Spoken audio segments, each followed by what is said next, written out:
Many of you have enjoyed my Sofi video and you asked me to do an update on the company, and this is what I decided to do. I'm going to give you an update on earnings and many different things. And I have to admit, I'm seriously considering buying Sofi. The more I research the company, the more I fall in love with the business model, and I'm seeing a lot of the same characteristics, if not better, than what I saw in HIMS when I was buying it at $8, $5, $11 and $21. I'm seriously considering Sofi. I'm going to tell you why and give you my overall opinion. So I really hope you enjoy it. As always, the stock is down like 4% after earnings. I believe it's unjustified. But to cover the business model, this is a few things I wrote about Sofi on X. And Sofi is very diversified amongst, you could say financial services and lending. So anything you could ever want in your lifetime within home loans, student loans, investment accounts, personal loans, any kind of thing that's financial related. Sofi is offering that, and they're taking massive market share from traditional banks that have a bad UI, bad websites. It's too complicated. Sofi is easy, it's quick, and you don't need 20 or 30 different banks. You get access to everything all within one simple app. And this is the beauty about Sofi.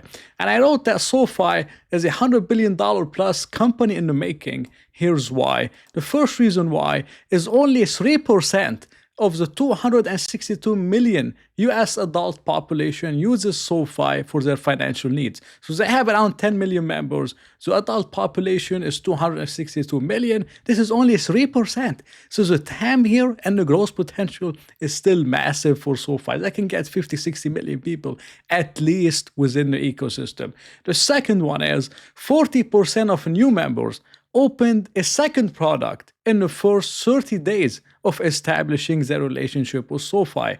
And this is the beauty about the business model, is they have to advertise to get you into the Sofi ecosystem. So maybe you see their advertising and you decide to open a Sofi Invest account and you want to buy ETFs or whatever.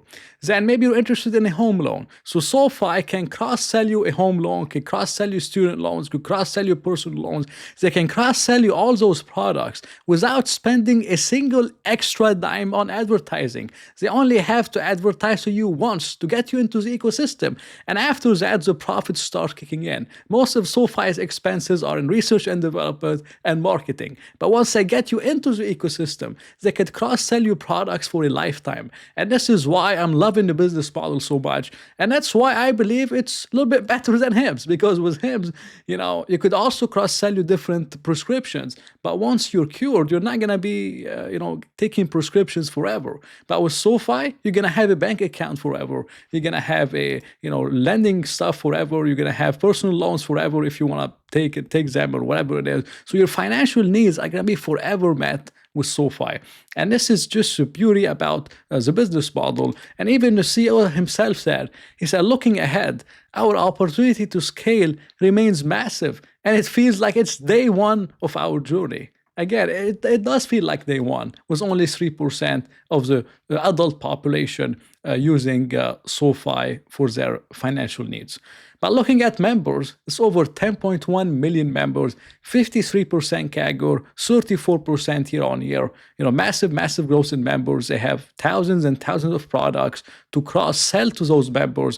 Revenue's been going up a lot, adjusted EBITDA expanding, adjusted earnings per share. This was their full year of profitability with net income margin of over 9%.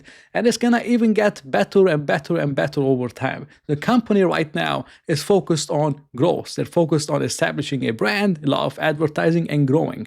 And later on, once they get 50, 60, 70 million people into the Sofi ecosystem, then they can start focusing on higher net income margins and higher kind of profitability metrics. But I believe Sofi is doing all the right things at this level, and they're focusing a little bit more on financial services plus the tech platform. Because with financial services and the tech platform, they're getting stronger revenue growth, which is more related to a fee-based capitalized source. And this is why it now makes up pretty close to 47% of their total revenue, and it will likely increase more in the future. And I'm going to explain that a little bit more. For financial services, or I should say the lending platform, is they get people that are interested in taking out a loan, for example.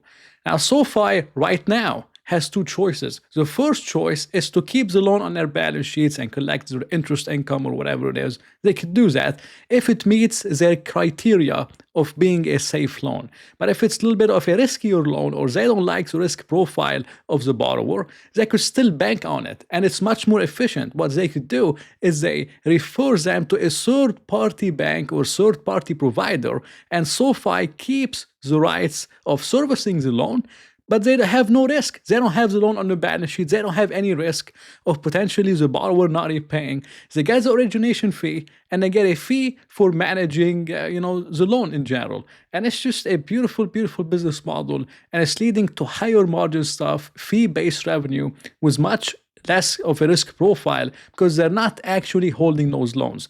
And this is the key with the lending platform. For the tech platforms, it allows SoFi to give their clients or other kind of clients the ability to create, launch, and run financial products. It's mostly a software kind of provider within the bank, Galilo, which is owned by SoFi.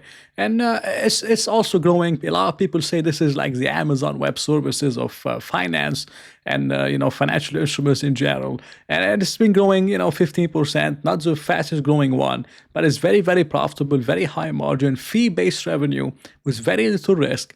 And in terms of the borrowers of SoFi, they have a pretty good profile, with personal loan borrowers having a weighted average income of $158,000 and a weighted average FICO score of 744. So they're mostly in very good shape in terms of personal loans, and other people that are borrowing from SoFi. They have very high, standards for lending, and it's been going very well for them.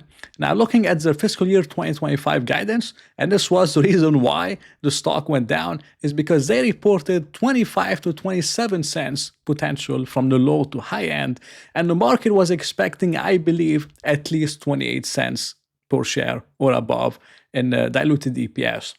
And the reason why they posted 25 to 27 cents is because they're trying to invest more into research and development, into marketing. They're just investing more in the business, and this is what they should be doing. The company should not be focused on earnings per share right now. They should be focused on growing, establishing the company as much as possible, and then later on they can start harvesting everything they did, and just focusing on free cash flow and focusing on earnings per share in general. But you also have to remember that the CEO of SoFi is very conservative. He always gives out conservative estimates, and they end up beating those estimates by a very wide margin. And you could see the example in 2024. It was 7 to 8 cents for original guidance. Then it jumped to 11 to 12 cents. They ended up posting 15 cents in earnings per share, from 8 cents to 15 cents in earnings per share. So I would not be surprised if he's doing it again, and he's being a little bit more conservative, leaving room for potential disappointment if something goes wrong, and he's leaving room to potentially surprise the market again, like SoFi has been doing for so long. And if you look at their track record in earnings per share surprise, they only missed once. They surprised to the downside only once, and everything else has been pretty much all massively positive surprises in analyst estimates. So they have a good track record of doing that. And if I look at the PE ratio of SoFi, or I should say the forward PE ratio, it's trading at 63 times earnings. Now, to a lot of people, 63 times earnings is extremely overvalued. And it could be, but the company is growing earnings per share 65% in 2025, is expected to grow 86% in 2026, then 35% in 2027. So based on the earnings per share growth, it's trading at a less than 1 price to earnings growth, which is how you value growth stocks. You value them on price to earnings growth, the PEG ratio. And SoFi is still trading below a 1 PEG ratio. So it is somewhat expensive, of course, but it's not as expensive as most people believe, especially if you understand the business model, the network effects, and how profitable could SoFi potentially become in the future as they focus more on the fee-based revenue, taking very little loan risks and potentially monetizing more customers as they get them into the SoFi ecosystem for a lifetime, not just for a year or two, but they could monetize them pretty much for a lifetime. And it's just a beautiful business model. And this is the company's own guidance. They said in 2026, the company expects GAAP earnings to reach between 55 and 80 cents per share. Beyond 2026, management expects earnings to continue growing by about 20 to 25%, per year. And I did two main valuation models on SoFi. The first one takes 55 cents, okay, for 2026. And for the 3 years after that, I put in 20% growth. The second one takes 80 cents per share in 2026, and then I post 25% growth for the 3 years after 2026 to get my 5-year fair value on SoFi. And this is what I came up with.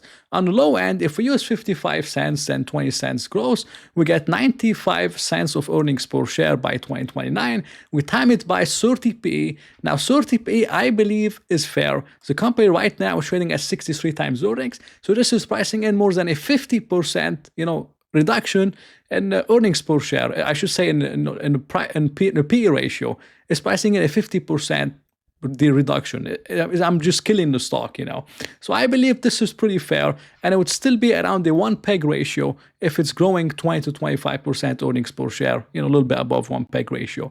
But I believe 30p is fair. In this case, I'm getting $28.50 per share, or 81% on the upside. On the high end, I'm taking 80 cents, which is on their guidance. And we did mention that SoFi tends to always beat their guidance most of the time. And we take in 25% earnings per share growth for the 3 years after that, which I believe is fair. For 2029, I would get $1.56 of earnings per share. I time it by 30 PE. This is $46.80 per share, or 198% on the upside in SoFi stock over the next 5 years. Now, for me personally, whenever I'm buying a stock, I always value them on the worst case scenario or on the low end, and I look for a minimum of a double every 5 years. So if I'm trying to double my money with SoFi over the next 5 years with the low end scenario based on the management guidance being conservative, I would have to buy SoFi at around $14.25, which really isn't too far from the current price. And that's why I'm seriously considering buying the company. But there's, one main risk with the company that I want to highlight. And this is, share dilution. But it's the same with Hims and Hers Health. It's the same with many companies, even Palantir and others. And those companies, they keep on performing, they keep on going up.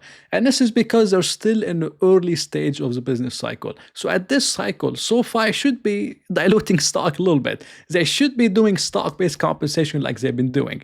And the good thing is, at least stock-based compensation has been going down since they went public in 2021, I believe, or in 2022. So it's been relatively flat. But I believe over the long term, once they start focusing on profitability and they stop focusing on growth as much, then, stock-based compensation will make up a much smaller amount of free cash flow. But I believe most investors, they make the mistake with Hims and Hers Health and SoFi, with the valuing them the same way they value Campbell Soup, or they value, something like Apple, or they value any kind of a mature company. SoFi and Hims are not mature companies. And those companies you're talking about, they were just like SoFi and Hims in their early stages of the business cycle. And this is what the company is doing. I believe they're doing all the right things. And I'm being honest, I'm seriously considering investing in the company. But I share everything I do in my own group. This is the link if you're interested, many more stocks and a lot of different things. And that was just my opinion on SoFi, not financial advice. I hope you enjoyed it. If you did, please press the like button and maybe consider subscribing. So I'll talk to you in another video.